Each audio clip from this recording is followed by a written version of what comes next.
Authority local forecast. You know, just as I was on my way to the studio, someone was asking me, when's the rain coming? And I replied kindly, it's already here, especially if you live in the Imperial Valley.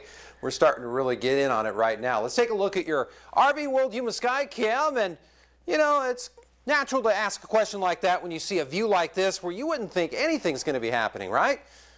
Yeah. Let's take a look at what we're seeing beyond this shot. As you can see, your satellite radar perspective, as you can tell, there's a whole lot going on, especially in the Baja Peninsula and just to the south of the Yuma area as well. We're starting to see it seep on in, especially in the Imperial Valley, and of course even to the east of us as well.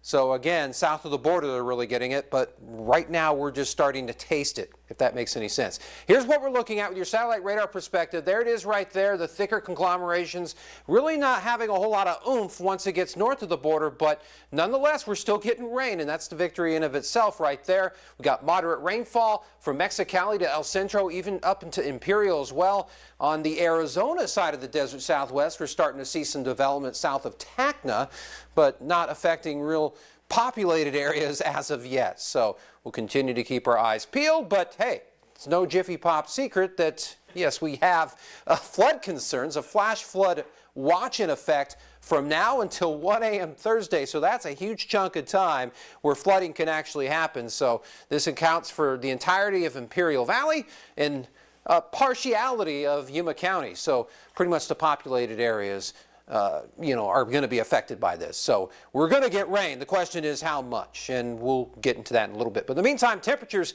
pretty much ranging from the 50s and 60s, so really not a whole lot of change compared to what it was earlier this evening. So yeah, no effects there. Where our big concern is the rain. And obviously we're seeing that with this low pressure disturbance continuing to go southward, and it's in prime position to pump in more of that instability, meaning yes, we are getting in on at least some rainfall. Now for Wednesday, here's the dynamic that's going to give us the bulk of our activity. This low feature right in position to scoop in that subtropic moisture, and again you have the areas where we're going to have moderate, in some cases even heavier bouts of rainfall as well. Your future rainfall, well, we can get 3/4 of an inch up to 2 inches of rain over the course of the next couple days, something to keep in mind. Your Metrocast 61 degrees by 8 a.m. and the intermittent rain will continue to fall on into your Wednesday. So this is the main day where we are going to have our main threat of rainfall.